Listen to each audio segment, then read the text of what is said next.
Hello everyone, and welcome to the first part of the review for the Firefly 8S action camera. This is another 4K camera, a real 4K camera, because there are fake 4K cameras and real 4K cameras. Some of them use interpolation to create a resolution that is similar with 4K. This one can shoot native 4K video, and it also has a lot of features such as super view. It can film at 120 frames per second in full HD, and so on. So this has also a real Sony sensor which has 12 megapixels, just like the GoPro 4 Black Edition and some other cameras. I'm also going to tell you that this model has some really nice features that you won't find on other action cameras, and they are really useful, and I'm going to talk about them a bit later in this review. And I'm also going to compare it with some other action cameras in the same price category using the same hardware, because you may know there are a lot of similar models, similarly priced, similar specifications, similar hardware, and I'm going to do a comparison with them, and you are going to see why I like this the most until now. So enough with the talk. If you want to pause the video and look at the specifications here on the box, you can do that.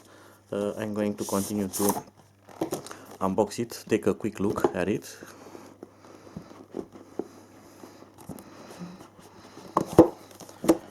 And here is the 8S camera in its waterproof case, so let's take it out of that. And this is the 90 degrees FOV lens. I forgot to tell you this at the beginning of the review. This has a non-fisheye lens, so you won't get those videos with curved trees, curved earth, curved anything. This is like a regular camera which shoots straight lines, no more fisheye, no more trying to edit videos to remove that. This is native, has 90 degrees, so everything is straight and looking nice, not deformed, which is awesome. You can also have this in a wide angle option if you want to, at 107 degrees or something like that. There are two options, and I'm going to include a link for each model in the video description. You can buy them really cheap. There are some nice promotions about it. There are even some discount coupons for them, so check them out. Also, regarding the design, you can see it's very well made, and I like a few things about it. For example, the lens is highly protected. It's not out of its casing, so you have less chance of hitting it or scratching the lens, which is very well thought. And this thing here that is very shiny, this is actually a selfie mirror. You can see even my face there, and I can see it also, so you can use that if you want to take a selfie. You have an idea where to aim it and do that. Of course, you have the power button here, and on this side it has two buttons, one next to the other. It doesn't have one up and one down like on other cameras. The shutter button here. Here it has a hole for hand latch or necklace or something like that, if you want to have a wrist strap so it won't fall from your hands. It also has a tripod mount screw, which is very nice, and the micro SD card has a novelty. It goes inside here. It's not on the side of the camera. You can see on the side we have only the ports here, but no, the card here. Let's take also a quick look at the battery. The battery looks like this, and it has 1200 milliamps. It's very heavy for its size, and you can see it has 3.85 volts here, not the regular 3.7 volts, which means that this will charge at over 4 volts and 30 millivolts, or 4.30 volts. So this is a high voltage LiPo battery or high voltage lithium ion battery. This should provide a better runtime, and also it should provide better stability when shooting in cold environments, as the voltage drop will be smaller on this type of batteries. So this camera should have a nice runtime if all things work properly.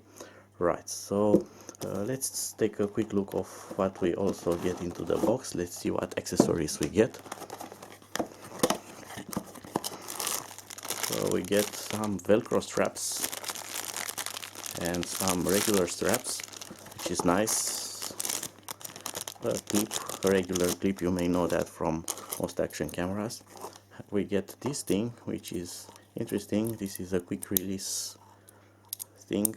You can use this to latch on the camera and wear it around your neck. A very nice idea. I haven't seen this until now on other action cameras. It has also a mini USB port, and I need to tell you that this camera doesn't have a micro USB, but it has a mini USB 10P port, which means 10 connectors. So through this connector you can use several other things, like have video out for FPV, you can have audio in for external microphone, you can also have simultaneously charging while using the external microphone or the FPV output.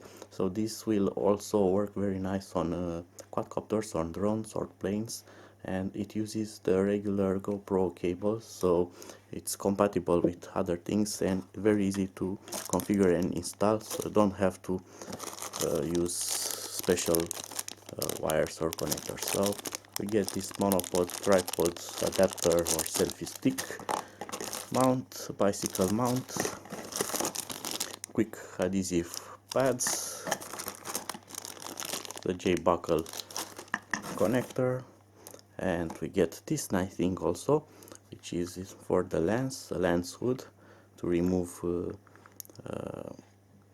unwanted effects from a video, and this clips like that, and it's very nice because it will remove lens flare, and together with that it will also provide even more lens protection, and that's a nice addition.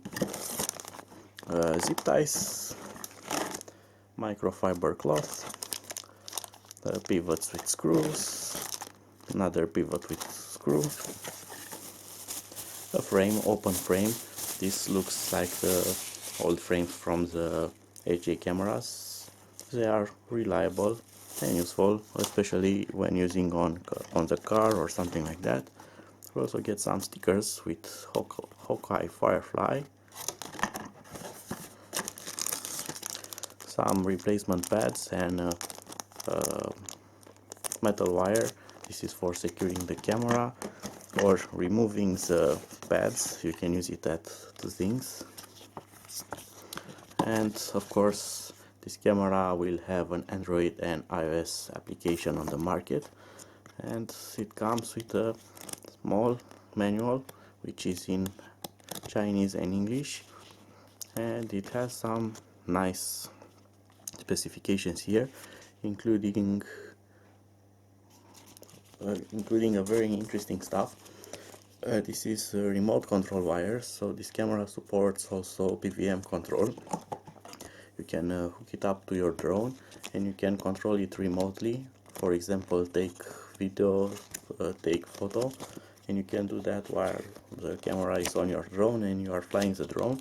So you can remotely control it, which is very nice and very useful if you are into the hobby. So let's move on further.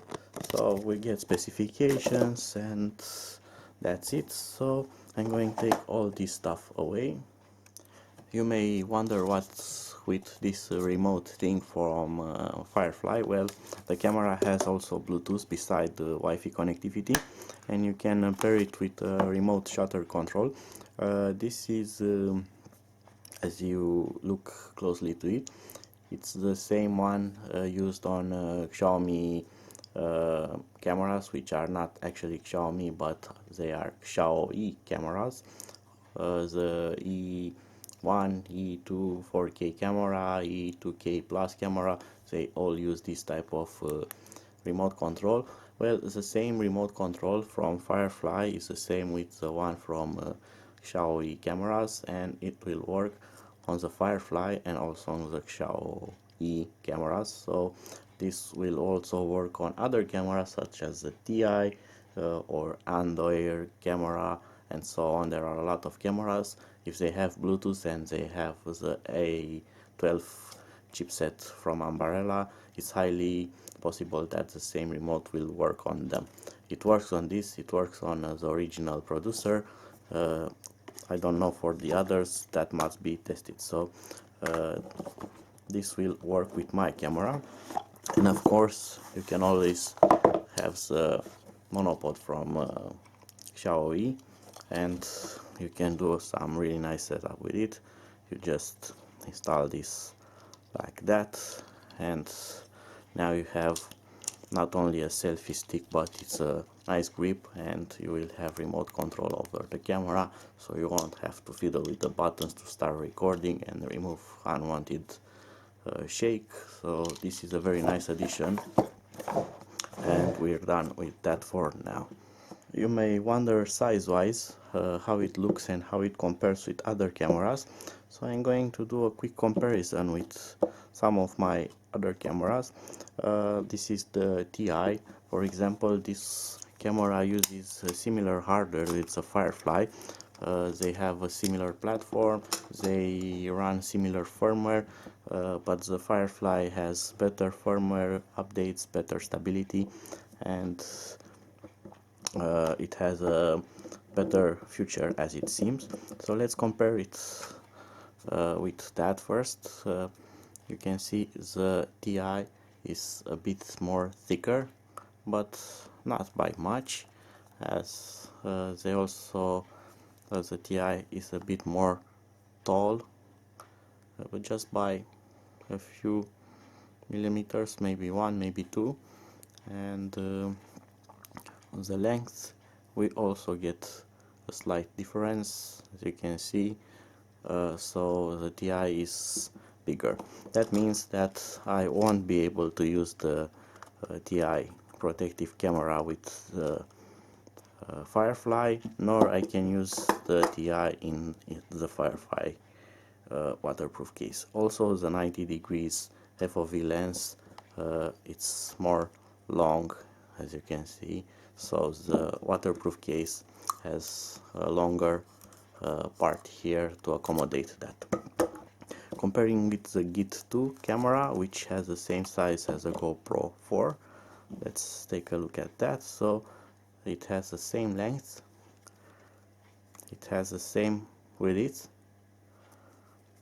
and it has the same height. So these cameras are identical in size, and they are identical with GoPro 4. So another big plus for this camera, as you can use it on gimbals that are designed for GoPro. It will be just a clip-on addition.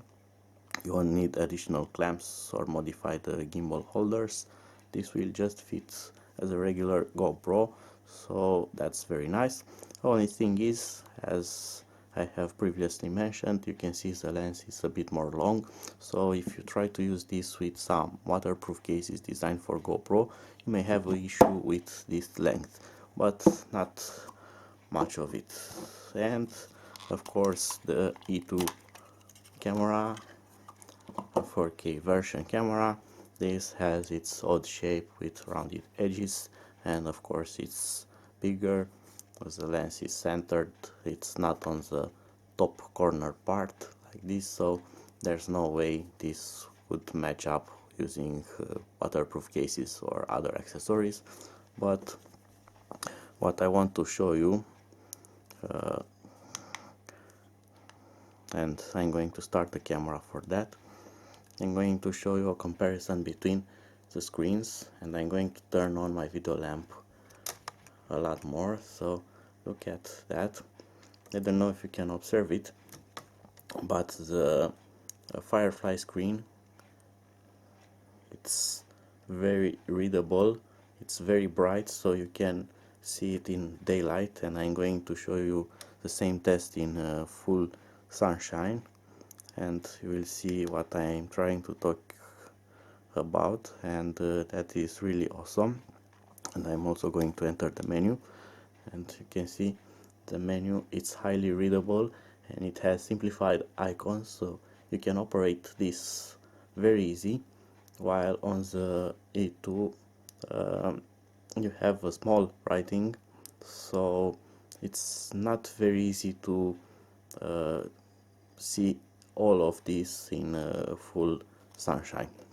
Although the Firefly does not have a touchscreen, so you need to resume to operate it by regular switches. So now let's take a look into the menu and go over through it and check all the settings and features that it now has. I'm going to also tell you how to operate it. So the power on switch here changes the working mode, so this is photo mode and video mode, but this will not enter the menu, this will only change the working modes. This will start or stop a video recording or shutter, and it's also an OK or confirmation button. And to enter the menu you have to press this button here, and now it's in setup. And now using the two keys you can navigate through the settings, so you can choose here some quick modes like photos, burst photos, or go to playback menu, or do time-lapse video or long exposure video. So you can change the modes very fast, or you can enter the setup, and here you have two things. So you have settings for the current working mode, so if you are in photo mode you can change the settings for photos, and from the other using this small button here you can change the top setting, and this is the general settings for the camera, which we are going to go through in just a second. So if I get out of the menu by pressing this and I go into the video menu now, if I go into the settings again, now I have the video settings here, so I can change those settings, and you can follow me, and I'm going to do a quick pass through them. So video resolutions, of course, you have from full 4K down to full HD, to simple HD, not full HD, but for 720p you can go up to 240 frames per second, so you can do some really awesome slow motion videos if you want to. And you have full HD at 120 frames per second, which is impressive. 2.5K at 60 frames per second, which is currently my sweet spot for video recording and editing, because it has 60 frames and it has bigger resolution than full HD, so you have more editing options. You can do some video crops, video zooming, you can stabilize the video in video editing, and all of those at 60 frames per second, which makes the video looks nice. And you can always downsize it to full HD and load it up on YouTube, and it will look very good. Of course, you also have S view, which means super view. This makes a very nice effect. This will film in the full resolution of the sensor, the full format actually, not the full resolution, which means 4:3 format, which is more square than the wide 16:9 ratio. And then it will dynamically stretch it and make it a wide video from that, and it will create a super view effect, which makes the image more wide, and it will be more wide than regular resolution. Right, so I don't know if I make a lot of sense with that. I have selected the resolution. Now let's go to the other settings. So that was the video resolution. Video quality, you have three profiles like super fine, fine, and normal. Super fine with it. Auto low light, it will make the camera half on the frame rate. For example, if you are shooting full HD video at 60 frames per second and you activate this auto low light, the camera will drop the frame rate to 30 frames per second automatically, and that it will improve low light sensitivity and make your video look better. Gyro sensor is for image stabilization, and that works in combination with some of the resolution, but not with all of them. So it's not available at 4K. So let's see if it's available at 2.5 at 60 frames per second. No, it's not available at 2.7K at 30 frames per second. It's not available, and probably I need to go down to Full HD video, and now the gyro sensor is available and I can turn it on or off. So that is a hardware limitation, and that is for all of these cameras based on the A12 Ambarella platform. So it's not related to the camera model, but actually to its hardware. Alright, motion detection. This will trigger video recording when something moves in front of the lens. Dual files will create a smaller thumbnail-like video, which is better for your mobile phone if you want to take a quick look over what you have recorded. Video stamp, it will add time and date over your video if you want that option. Time-lapse video, you know what that does. It will create a very nice and fast forward video, and you have some options here. By using this interval, you can create your desired effect. Loop recording, you know what that is. The video will be segmented in intervals at this minute options. I regularly use 3 minutes. It's good to use loop recording, because if you are using this on your drone and you have an accident and you'll crash, if the camera shuts off, you will have most recording, less the last file. If you keep it continuously and the camera shut down because of an accident, you will lose all the video file. By using loop recording, you will have most files already saved on the micro SD card, which is a very good thing to have. You can set sharpness of the video, auto white balance, but it has auto incandescent, daylight, and a few color profiles, flash fluorescent. So you have a lot of options, including water, which should be interesting while snorkeling, and I'm going to test that. Also, EV value, you can adjust it, you can increase it or decrease it, and that's a very good option for compensating too bright or too dark exposures. I saw this for setting sensitivity for video. I wonder if that will work or limit it, but that must be tested. Metering, it has already center, multi, and spot, which are the most used options for metering. So going to the camera settings, general settings, you have quick capture. So when you turn on the camera using the shutter button, for example, it can start recording directly. Delay off is the time the camera will shut down when you remove it from power. That's very useful when using it on the car. TV mode, you can select a desired protocol for your television, and I must say that NTSC will correspond with 60 frames per second, and if you change it to PAL, it will be 50 frames per second.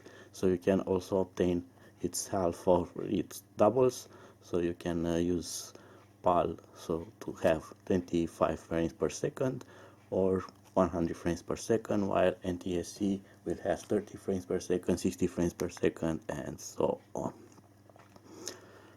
Sorry, got out of the menu, so let's go back to where we left. Light frequency, it's for your area to remove flicker. OSD, you can turn it on or off, are the indications about the battery remaining space and things like that. LCD brightness, you can control its level, it's currently on high. Auto shutdown, if the camera is idle for a period of time, it will turn off. Screen off settings, I'm going to move that 1 minute. Status LED, you can control how many LEDs are lit up, and this camera has a LED here in its button, one on the top, and this Firefly 8S which changes colors regarding its working mode, and also LED here in the menu button. So I'm going to put them all off, and they are all off. Alright, so further on, beep is for the camera feedback to beep when you are pressing switches. Time setup, date format, language, let's see how many languages it has. So it has Russian, probably Chinese and English. Bluetooth pair, let's try to pair it if we are still here. So Bluetooth pair start. I just remember this will not work because it needs a micro SD card in the camera, so I'm going to abort that. Bluetooth pair succeeded. Okay, that's good. Wi-Fi and Wi-Fi SSID, you can configure the wireless of your camera so you can connect your mobile phone to it. Of course, you can even set a password for that. Further on, we have format for the SD card, default settings, and this is the firmware version that my camera has. It's the 31 version, and there is already a 32 version that was released.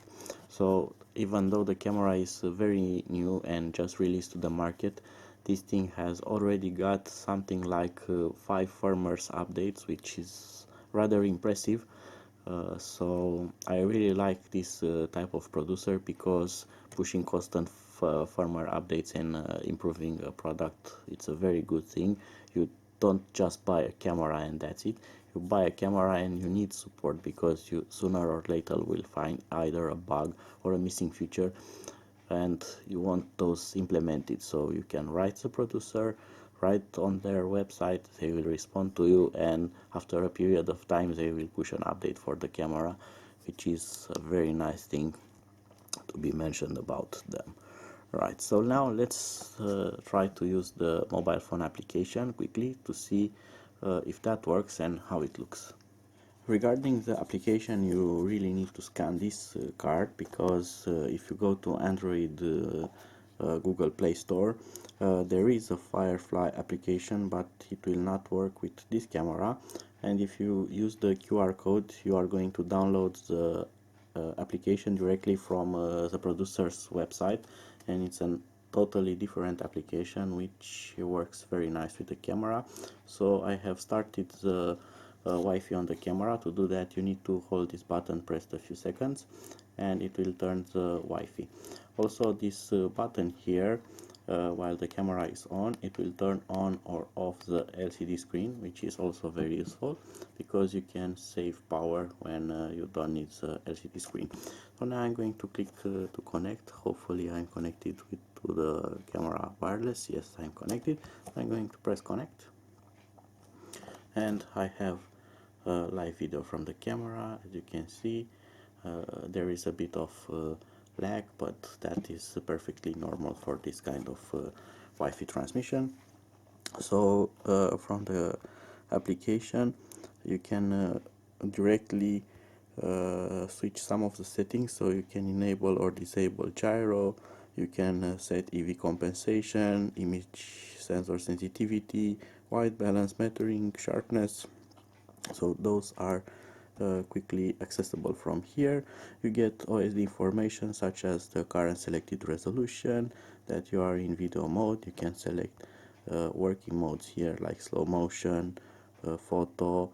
You can change those, which is also very nice. It will show you the resolution. You can quickly change the resolution, which is also useful. And we have a setting option here, and look at that, we have a lot of settings, if not all of the settings from the camera, quickly accessible from the application, which is very nice because on this type of cameras usually the applications are very poorly designed, so you can only change a few settings or see the battery level and that's it. Well, I'm really impressed about the application. You can really change all the things here, including date, format, languages. So this saves you a lot of time because you won't have to fiddle using the camera buttons to switch each of the small characters there to enter date format, which takes a lot of time. You just enter here, use a smartphone, do a few clicks on the screen, if you can call it screens, touches, and that's it. So let's see what this button does. So this changes to landscape. So, and this is for the gallery. Camera doesn't have any kind of pictures or videos on it, so I don't have anything to see. And of course we get this large shutter button which will take a picture, and the picture was taken, and now I should see it in the gallery. Yes, I see it in the gallery, and you can see it directly from the camera, and you have options to download it, share it, or delete it. So this was the first part of my review. I hope that you have enjoyed it, and be sure to follow my next uploads where I'm going to start testing this camera and test its features like slow motion, take pictures with it. Also check the video description below where I have links for Facebook user group for this camera. There we can discuss a lot of things about it. There are constant firmware updates, so I highly recommend you to join that also.